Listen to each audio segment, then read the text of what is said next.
yes they have been considered. ఇక్కడ మీకు tolerance is not పెర్మిటబుల్. ఎందుకంటే మీదట తెలుగుదేశం వాసనలు మేము అంగీకరించబోము అని ఆంధ్రప్రదేశ్లో ఖచ్చితమైన ఇండికేషన్స్. ఆంధ్రప్రదేశ్, నేను తెలంగాణ అంటలేదు, తెలంగాణ కూడా మీకు తెలంగాణలో మీకు తెలుసో తెలీదు, బీజేపీ మీకు చాలామంది మిత్రులు ఉన్నారు, ఒకసారి క్రాస్ చెక్ చేయండి. తెలంగాణ అధ్యక్షుల్లో ఉన్నంత తలకాయ నొప్పులు ఇంక ఏ రాష్ట్రంలో మాకు లేదన్న ఫుడ్ డౌన్ చేసిన దగ్గర all permutations and combinations, Raghunathan Rao గారిని కానీ లేదంటే ఈటెల రాజేంద్ర గారు కానీ డీకే అరుణమ్మని కానీ ఎంతమందిని ట్రై చేశారు. లాస్ట్కి ఇంక ఈ ఆప్షన్ వాళ్ళతో ఎక్స్ప్లోర్ కాక అంత బీసీ నేపథ్యాల మీద పునాదులు కాంకర్ చేసుకుందాం అన్న బీజేపీ కూడా ఈటెల రాజేంద్ర గారిని కూడా కన్సిడర్ చేయకుండా రామచంద్రరావు గారిని తీసుకొచ్చింది. Because they want a strong follower of BJP and RSS background ఉన్న వాళ్ళతో బీజేపీ భావజాలను మీరు మమ్మల్ని అంగీకరించి మా పార్టీలో జాయిన్ అయ్యారు, కానీ మా భావజాలం ఇదేం చెప్పి మేము కలిసిపోయామని చెప్పి నటించడానికి ఎవరు రావద్దు. If you really want to work, పదవులు అన్నవి ఇప్పుడు ఉదాహరణకి మనకి ఆయనకి మీకు ఎలాంటి ఇండికేషన్స్ ఉన్నాయి చూడండి సార్. మీకు మొన్న జరిగిన ఎంపీ, రాజ్యసభ ఎంపీ, ఆయనకి ఎలాంటి ఆయనకి ఇచ్చారు, is a strong RSS and BJP follower from years together. ఇది మన రాజమండ్రి నుంచి ఇచ్చారు ఆయనకి. ఆయన పేరేంటి సార్, నేను నోట్లో రావట్లేదు, రాజ్యసభ ఎంపీ సార్ సత్యనారాయణ గారు కదా పేరు, సత్యనారాయణ గారే. సత్యనారాయణ ట్రూ ఆర్ఎస్ఎస్ ఆయనకి ఇచ్చారు. కోర్ దే ఆర్ ఎస్టాబ్లిషింగ్ అవకాశం వచ్చింది.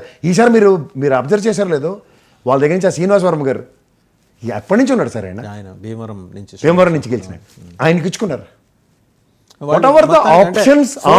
చేసిందండి రెండు తెలుగు రాష్ట్రాల మీద బీజేపీ తన పాత ఫోకస్ ఇడిచిపెట్టేసి అసలు ట్రూ ఫోకస్ తోటి వస్తుంది. అంటే సంఘ్ యాక్టివ్ అయింది ఇక్కడ. సంఘనే కాదు అది ఎనీవే సార్, వాళ్ళు part and parcels under current సంఘ అనేది ఉంటుంది వాళ్ళకి. కానీ ఈసారి వాళ్ళ కోర్ టీమ్ని వాళ్ళతో సమన్వయించుకొని సంధానపరుచుకున్న వ్యక్తులకి వాళ్ళ ఔన్నత్యానికి తగ్గట్టుగా పరిరక్షణ ఎలా జరుగుతుందో చూసుకోమని. సార్ మీరు ఎలాగో బీజేపీ గురించి ప్రస్తావన చేశారు కాబట్టి పీసీఆర్ ఒకసారి విష్ణుకుమార్ రాజు గారు నిన్న మాట్లాడారు, బయట ప్లే చేస్తారు. ఎందుకంటే కొంత డిఫరెంట్, జనరల్గా ఆయనకి తెలుగుదేశంతో సన్నిహిత సంబంధాలు ఉన్నాయి. ఏది టీ తాగినప్పుడు, తర్వాత లంచ్ తిన్నప్పుడు, తర్వాత డిన్నర్ తిన్నప్పుడు 3 కాన్సెప్ట్స్ ఉంటాయి ఆయనతో. వారు మాట్లాడించి చూద్దామండి ఒకసారి. భారతీయ జనతా పార్టీ గనక కూటమిలో కలిసి ఉండకపోతే పరిస్థితులు ఏ విధంగా ఉండేయో రాష్ట్ర ప్రభుత్వానికి తెలియాలి. కూటమి ప్రభుత్వంలో ఉన్నప్పుడు మాట్లాడితే అంటున్నారు 80% మీది, 80% వాళ్ళది, 15% ఇంకో పార్టీది, మీకున్నది 5%. ఏందయ్యా 5%? What is this 5%? This is ridiculous. It is ridiculous, and I appeal all the leaders and నూతనంగా పార్టీ బాధ్యతలు స్వీకరించిన మాధవ్ గారికి. రైట్, ఆయన ఎందుకని ఒకసారి ఆయన మళ్ళీ చెప్తున్నాను, ఎవరైనా బీజేపీలో మాడితే వినండి, కానీ ఈయన మాటలు దయించి వినకండి. ఈయనకి అసలు బీజేపీ ఒక ఆబ్లిగేషన్తో ఎంటర్టైన్ చేస్తున్న సామాజిక వర్గ పరిరక్షకుడి కింద చూడాలి తప్ప, అక్కడ ఆయన నియోజకవర్గంలో కేకే రాజు అమాయకత్వంతో ఈయన గెలిచాడు తప్ప అంత పని చేసి కూడా ఎరుబొగలు ఓడిపోయాడు. నేను ఇంకో విషయం చెప్తా, మోస్ట్ ఇన్కన్సిస్టెన్సీకి జస్టిఫై చేస్తున్న పవన్ కళ్యాణ్ గారి పెద్ద ఆయన మాడిన దానికి, ఈ రోజు మాడిన దానికి, వెనక మాడిన దానికి నిలకడే ఉండదు. ఇవాళ మీకు మళ్ళీ చెప్తున్నా, తెలుగుదేశం అనే పార్టీ లేకపోతే బీజేపీ వాడు నోరెత్తే అర్హత కూడా లేదు ఆంధ్రప్రదేశ్లో. వాళ్ళు 0.83%, ఏంది 5% స్టేక్ మాట్లాడుతున్నారు, 0.83%. మరి తెలుగుదేశం వద్దనుకొని వాళ్ళ తెలుగుదేశం చెప్పినా కూడా వినకుండా కేవలం సంఘ్ బ్యాక్గ్రౌండ్ ఉన్న వాళ్ళని ఎందుకు పెట్టుకున్నట్టున్నారు వాళ్ళు? కారణం ఏంటది? ఇప్పుడు ఒకటి సార్, ఒక్కొక్క టైప్లో ఒక్కొక్క ఫోకస్ ఎలా ఉంటుంది. ఇప్పుడు బండి సంజయ్ ఉన్నాడు ఇక్కడ, డిఫరెంట్ వైబ్రేషన్స్ క్రియేట్ చేశాడు, but they don't want that type of aggressive notes.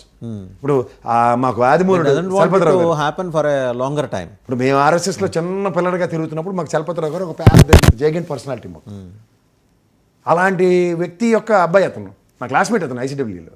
నేను అంటుంది ఏంటంటే, ఎప్పుడైతే బీజేపీ వాళ్ళ కోర్ టీమ్ని ఈ 2 సార్లు ప్రభుత్వం, 3ఓసారి ప్రభుత్వం వచ్చిన తర్వాత కూడా మా కోర్ టీంని మేము పరిరక్షించుకోకపోతే ఎలా అన్న కాన్సెప్ట్ డ్రైవ్ అవుతున్నప్పుడు, ఇవాళ రాజకీయ అవకాశం కల్పించుకోవడానికి ఒక్కొక్కరితో ఒక్కొక్క పందా ఉంటుంది. ఇప్పుడు యువకుడు మాధవ్, ఆయన ఏజ్కి డెఫినెట్గా ఈ align with some angles of BJP. ఆ యాంగిల్స్ అన్నీ ఏంటి, ఎక్కడెక్కడో నిగూఢంగా ఉన్న ఆర్ఎస్ఎస్ని ఇలాంటి వాటిలన్నిటి చైతన్య పరిస్థితి అనుకోండి. చలపతిరావు గారు అబ్బాయి గారు ఇంకున్న క్రియేటివ్ స్టేట్లో చాలా డిఫరెంట్గా ఉంది. అది ఆ వైబ్రేషన్స్ ఒకసారి చవి చూశారు అనుకోండి, ఈ విష్ణుకుమార్ రాజు ఇలాంటి ఆబ్లిగేషన్స్ బీజేపీ పక్క తప్పించవచ్చు కదా. ఎందుకంటే ఈ లోని మాట్లాడావడి ఏపీ బీజేపీలో సంస్కరణలు మొదలయ్యాయి అనొచ్చు. సంస్కరించబడిన పార్టీ అది, సంస్కరించబడిన పార్టీ. ఈ తెలుగుదేశంతో పాటు ప్యారల్గా స్టార్ట్ అయిన పార్టీ అది. బట్ అన్ఫార్చునేట్లీ వాళ్ళు క్యాడర్ని డెవలప్ చేసుకోలేక, వాళ్ళ భావజాలాన్ని అలైన్ చేసుకోలేక, కొత్త నటులతో నటించి చేసే భావజాలం కాదు కదా అది. ఇప్పుడు సనాతన ధర్మం పవన్ కళ్యాణ్ ఎత్తుకున్నంత మాత్రాన సనాతన ధర్మం, ఆర్ఎస్ఎస్ విధానం, విశ్వ హిందూ పరిషత్ పరిరక్షణ ఇది బీజేపీ పార్టీకి ఇన్హెరెంట్ సైద్ధాంతికాలు. సైద్ధాంతికం అన్నది ఎక్కడి నుంచి వస్తుంది? మన పుట్టుకతో వస్తుంది. ఎప్పుడైతే మనం దాని మీద ఆకర్షితున్నామో దానికి కట్టుబడి ఉంటాం. అలాంటిది కట్టుబడకుండా నేను నీతో పాటు ప్యారల్గా ఎక్స్ట్రా యాక్టర్ కింద నటిస్తానని వచ్చిన పారాచూట్ బ్యాచ్ గారిని బీజేపీ ఎంటర్టైన్ చేయట్లేదని ఒక చేతామని. అందులో ఇలా విష్ణుకుమార్ రాజులాగా ఏంటగా గొడుగు పట్టి వాళ్ళకి తెలుగుదేశం ఉంటేనే గెలుస్తాడు. ఈయన కూడా అలా ఇంకోడు కామినేని శ్రీనివాసరావు గారు ఒకరు.